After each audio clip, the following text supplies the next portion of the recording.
ನಾಗಮಂಗಲ ತಾಲೂಕಿನ ಜಟಕಾ ಗೇಟ್ ಬಳಿ ಒಡೆಯರ್ಪುರ ವ್ಯಾಪ್ತಿಯ ಭೈರವೇಶ್ವರ ಸ್ಟೋನ್ ಕ್ರಷರ್ ಅಕ್ರಮ ಕಲ್ಲು ಗಣಿಗಾರಿಕೆಯಲ್ಲಿ ಟಿಪ್ಪರ್ ಚಾಲಕನಾಗಿ ಕಾರ್ಯನಿರ್ವಹಿಸುತ್ತಿದ್ದ ದುಂಬುಸಂದ್ರ ಗ್ರಾಮದ ಲಕ್ಷ್ಮಣ 40 ವರ್ಷ ವ್ಯಕ್ತಿ 50 ಅಡಿ ಆಳದ ಬೃಹತ್ ಕಲ್ಲು ಕ್ವಾರೆಗೆ ಟಿಪ್ಪರ್ ಸಮೇತ ಗುರುವಾರ ರಾತ್ರಿ ಉರುಳಿ ಬಿದ್ದಿದ್ದು, ಬೆಳ್ಳೂರು ಪೊಲೀಸ್ ಠಾಣೆಯ ಅಧಿಕಾರಿಗಳು ಮತ್ತು ಅಗ್ನಿಶಾಮಕ ದಳದ ಅಧಿಕಾರಿಗಳು ಮೃತ ದೇಹಕ್ಕಾಗಿ ತಪಾಸಣೆ ನಡೆಸಿ ಮತ್ತು ಕಲ್ಲುಕೋರೆಯಿಂದ ನೀರನ್ನು ಹೊರಹಾಕುವ ಕೆಲಸದಲ್ಲಿ ನಿರತರಾಗಿದ್ದಾರೆ. ಈ ದುರ್ಘಟನೆಯಿಂದ ನೊಂದಿರುವ ಕುಟುಂಬಸ್ಥರು ಮತ್ತು ಗ್ರಾಮಸ್ಥರು ಸಾವಿರಾರು ಜನ ಕಲ್ಲು ಕ್ವಾರೆಯ ಸುತ್ತಮುತ್ತ ಕುಳಿತು ಮೃತ ದೇಹಕ್ಕಾಗಿ ನಿರೀಕ್ಷೆಯಲ್ಲಿದ್ದಾರೆ. ತಂಗಿ ಗಂಡ ಕ್ರಷರ್ಗೆ ಇದು ಮಾಡೋಕ್ಕೆ ಡ್ರೈವ್ ಮಾಡೋಕ್ಕೆ ಅಂತ ಬಂದವ್ರೆ. ನಿನ್ನೆ ಸಾಯಂಕಾಲ ಬಂದವರು ಬಂದೇ ಇಲ್ಲ. ಆಮೇಲೆ 9 ಗಂಟೆಲಿ ಫೋನ್ ಮಾಡಿ ಇವ್ರು ಹೇಳ್ತಾರೆ ಲಾರಿ ಮಾತ್ರ ಒಳಗಡೆ ಬಿದ್ದೈತೆ, ಅವ್ರು ಸಿಗ್ತಾ ಇಲ್ಲ, ಜರ್ಕಿನ್ ಮಾತ್ರ ತೇಲ್ತೈತೆ ಅಂತ. ಆದರೆ ಅವರು ಒಳಗಡೆನೆ ಬಿದ್ದವ್ರೆ ಅಂತ ಅನ್ನೋದು ನಮಗೆ ಪೂರ್ತಿ ಜರ್ಕಿನ್ ಮೇಲ್ಗಡೆ ತೇಲ್ತಾಯಿತ್ತು ಅಂತಾರೆ. ಕಲ್ಲು ಹಾಕಿದೆ ಒಳಗಡೆ ಹೊಟ್ಟೋಯ್ತು ಅಂತಾರೆ. ಕಲ್ಲು ಹಾಕಿದ್ರೆ ಒಳಗಡೆ ಹೊಟ್ಟೋಗಂಗೆ ಜರ್ಕಿನ್ ಹೋಗಲ್ಲ. ಇವ್ರು ಹೇಳೋದು ನಾವು ನಂಬಲ್ಲ. ಒಳಗಡೆನೆ ಅವರೇ ಅಂತ ನಮಗೆ ಪೂರ್ತಿ ನಂಬಿಕೆ. ಯಾಕೆ ಅಂತ ಅಂದರೆ ಇಷ್ಟೊಂದು ಜನಕ್ಕೆಲ್ಲ ತೊಂದರೆ ಕೊಟ್ಬಿಟ್ಟು ಅವರು ಇದು ಮಾಡೋಕ್ಕಾಗಲ್ಲ. ಅವರು ಹಂಗಾಗಿ ನೀವು ಬೇಗ ಕ್ರಮ ತಗೊಂಡು ನಮಗೆ ಬೇಗ ಯಾವುದನ್ನು, ಯಾಕೆಂದರೆ ಇಷ್ಟು ಜನಗಳನ್ನು ಕಾಯ್ತವ್ರು ಅವ್ರಿಗೋಸ್ಕರ. ನೆನ್ನೆಯಿಂದ ಇಟ್ಟು ನೀರು ಕುಡಿದೆ ನಮ್ಮ ಚಿಕ್ಕಮ್ಮ, ಅವ್ರ ಮಗು ಎಲ್ಲ ಕಾಯ್ತೈತೆ. ಫಸ್ಟು ನೀವು ಎಲ್ಲದು ಹುಡಿ ಕೊಡಿಸ್ಬೇಕು ಅಂತ. ಎಷ್ಟು ಜನ ಬಂದವರು ಎಲ್ಲ ನಮ್ಮೂರವರೇ ಸರಿ. ಎಲ್ಲ ಎಷ್ಟು ದಿನದಿಂದ ಬರ್ತಾ ಇದ್ರು ಕ್ರಷರ್ ಕೆಲಸಕ್ಕೆ? ಅವರು ಸರ್ ನಾನು 6 ತಿಂಗಳಿಂದ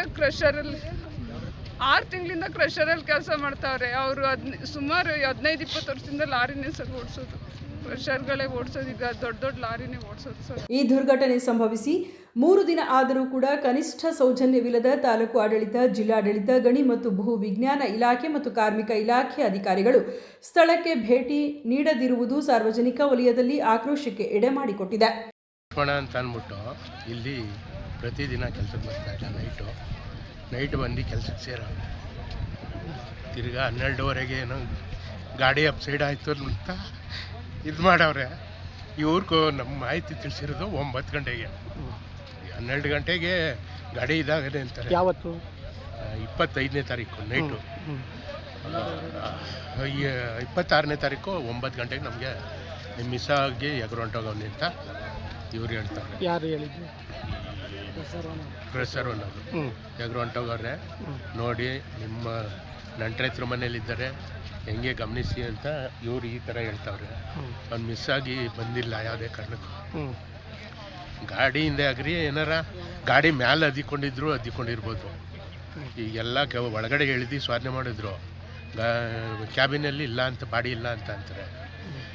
ಫಸ್ಟೇ ಇವನು ಎಗರ್ಬಿಟ್ಟು ನೀರಿನೊಳಗೆ ಈಜು ಬರ್ತಾಯಿತ್ತು, ಎಗರವನ್ನೇ ಅದ್ರ ಇವನ ಮೇಲೆ ಗಾಡಿ ದಬಾಕೊಂಡದೆ ಅಂತ ನನ್ನ ಅಭಿಪ್ರಾಯ.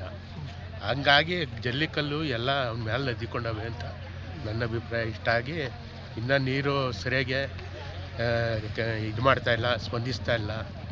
ರಾತ್ರಿ 1 ಮೋಟ್ರ್ ಹಾಕಿದ್ರು. ನಾವು ಹೋಗಿ ಪೊಲೀಸ್ ಸ್ಟೇಷನ್ಗೆ ಹೋಗಿ ಕಂಪ್ಲೇಂಟ್ ಮಾಡಿದಕ್ಕೆ ಆಮೇಲೆ ಇನ್ನೊಂದು 2 ಮೋಟ್ರ್ ತಂದರು. ಈಗ ಬೆಳಿಗ್ಗೆ ಈಗ ಇನ್ನೊಂದು ಮೋಟ್ರ್ ತಂದೆ 4 ಮೋಟ್ರ್ ಈಗ ಓಡ್ತಾವೆ. ಇಷ್ಟು ಸರ್. ನಮಗೆ ನೀವೇನಾಗಬೇಕು ಅವ್ರಿಗೆ? ನಮ್ಮ ಮಗಳೇ ಕೊಟ್ಟಿರೋದು. ಬರೀ ಅಲಾಜಿಲ್ಲಿನೇ ಮಾಡ್ತಾ ಇರೋದು ಅವರು. ಬೇಗ ನಾವು ಮಾಡಬೇಕು, ಇದು ಏನು ಅಂತಲೇ ಅವ್ರಿಗೆ ಗೊತ್ತಿಲ್ಲ. ಬಂದಾಗ ಕಣ್ಣು ವರ್ಷ ಬುದ್ಧಿ ಮಾಡ್ತಾವ್ರೆ ಅಷ್ಟೇ. ಮನುಷ್ಯ ಹೆಂಗೆ ಆ ವ್ಯಕ್ತಿ ಒಳ್ಳೆವ ಸರ್. ನಮ್ಮ ಅಣ್ಣವ್ರ ಮಗನೇ ಹುಡುಗ ಒಳ್ಳೆವ. ಅವನೇನು ಕೆಟ್ಟ ಕೆಲಸ ಇನ್ನೊಂದು ಏನೂ ಮಾಡ್ತಿರ್ಲಿಲ್ಲ. ಏನೋ ಅನಿವಾರ್ಯ ಬತ್ತು ಆಗೋಯ್ತು. ಆಗಿದ್ದಾರು ಬೇಗ ಶ್ರಮ ತಗೊಂಡು ಇದಕ್ಕೆ ಅವ್ರಿಗೆ ಏನೋ ಒಂದು ಕೆಟ್ಟದ್ದೋ ಒಳ್ಳೆಯದು ಮಾಡಬೇಕಲ್ವ. ಇವ್ರು ಬರೀ ಮೊನ್ನೆ ರಾತ್ರಿಯಿಂದ ಬರೀ ಇದೇ ನಾಟಕ ಆಡಿಸ್ತಾವ್ರೆ. ಹಳ್ಳಿ ಜನನೆಲ್ಲ ಈ ನಾಟಕ ಆಡಿಸ್ತಾ ಇರೋದೇ ಇವರು. ನಾನು ಅವು ಟ್ಯಾಕ್ಟ್ರ್ ಕರೆಸ್ತೀನಿ, ಲಾರಿ ಕರೆಸ್ತೀನಿ, ನಾನು ಇವ್ರು ಕರೆಸ್ತೀನಿ. ಇವತ್ತು ನೈಟು 3 ಟ್ಯಾಕ್ಟ್ರ್ ಕರೆಸವ್ರೆ ನೀರು ಹೊಡೆಯೋಕ್ಕೆ. ಅವು ಹೊಡೆದಿರೋದೇ 2 ಅವರು ನಿಲ್ಸವ್ರೆ ಗಾಡಿಗಳು ಅವರು ಸರ್. ಲಕ್ಷ್ಮಣ್ ಕಣ್ಮರೆಯಿಂದ ನೊಂದಿರುವ ಧರ್ಮಪತ್ನಿ ಶಕುಂತಲಾ, 2 ಮಕ್ಕಳಾದ ಅಗತ್ಯ, ವೈಷ್ಣವಿ ಹಾಗೂ ಕುಟುಂಬಸ್ಥರು ದಯವಿಟ್ಟು ನಮಗೆ ಮೃತದೇಹವನ್ನು ಶೀಘ್ರವಾಗಿ ತಲುಪಿಸಿ ಎಂದು ಅಧಿಕಾರಿಗಳಿಗೆ ಅಂಗಲಾಚುತ್ತಿದ್ದಾರೆ.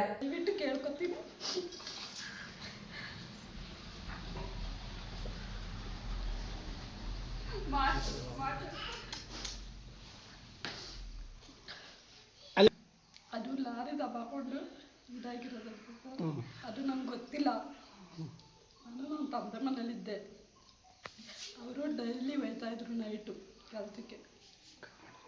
ಇನ್ನೂ ಒಂದು ಗಂಡು ಸರ್ ಅಷ್ಟೇ. 25 ವರ್ಷದಿಂದ ಹೋಯ್ತಿದ್ರು ಸರ್. ಈಗ ಏನಾಗಬೇಕು ಅಂತ ಕೇಳ್ಕೊತೀವಿ. ಯಾರು ಸರ್ ಓನರ್ ಕೇಳ್ದೋ ಸರ್. ಅವರು ಇದು ಹುಡುಕೋ ಕೊಡ್ತೀವಿ, ಇರಮ್ಮನ್ನು ನೋಡ್ತೀವಿ ಅಂದ್ಬಿಟ್ಟು ಅನ್ನೋದಿಲ್ಲ ಸರ್. ಅವರು ಪೊಲೀಸ್ನವ್ರಿಗೂ ಕಂಪ್ಲೇಂಟ್ ಕೊಟ್ಬಿಟ್ಟು ಬಂದ ಸರ್. ಅವರು ಇದು ಮಾಡ್ತಾಯಿಲ್ಲ. ಏನಿದ್ರು ದಯವಿಟ್ಟು ಅವನ್ನ ಎಲ್ಲಿದ್ರು ತಡೆಕೊಂಡು. ಮೃತ ಕುಟುಂಬಸ್ಥರು ಹಾಗೂ ಗ್ರಾಮಸ್ಥರು ತಿಳಿಸುವಂತೆ ಮೃದು ಸ್ವಭಾವದ ಲಕ್ಷ್ಮಣ ಗ್ರಾಮ ಮತ್ತು ಕುಟುಂಬಕ್ಕೆ ಒಳ್ಳೆಯ ವ್ಯಕ್ತಿಯಾಗಿದ್ದ. ಈ ದುರ್ಘಟನೆಯಿಂದ ಗ್ರಾಮವೇ ಶೋಕದ ಮಡುವಿನಲ್ಲಿ ಇದೆ. ಪುಟ್ಟ ಮಕ್ಕಳು ಹಾಗೂ ಲಕ್ಷ್ಮಣ ಧರ್ಮಪತ್ನಿ ಶಶಿಕಲಾ ಅವರಿಗೆ ನ್ಯಾಯ ಒದಗಿಸಬೇಕೆಂದು ಆಗ್ರಹಿಸಿದ್ದಾರೆ. ಏನಾಗುತ್ತೋ ಅಂತ ಒಂದೊಂದು ಸೆಕೆಂಡ್ಗೂ ಯೋಚನೆ ಏನಾಗುತ್ತೋ ಅಂತ ಕುತೂಹಲದಲ್ಲಿ ಕಾಯ್ತಾ ಇದ್ದೀವಿ. ದಯವಿಟ್ಟು ಪ್ಲೀಸ್ ಏನಾದರೂ ಮಾಡಿ ಬೇಗ ಕ್ರಮ ತಗೊಂಡು ಇದನ್ನು ಬಗೆಹರಿಸ್ಕೊಡಿ ಸರ್ ನಮಗೆ. ಸುದ್ದಿ 3 ವಾಹಿನಿಯ ಹೆಚ್ಚಿನ ಮಾಹಿತಿಗಾಗಿ ಸಬ್ಸ್ಕ್ರೈಬ್ ಆಗಿ ಹಾಗೂ ಬೆಲ್ ಬಟನ್ ಒತ್ತಿ.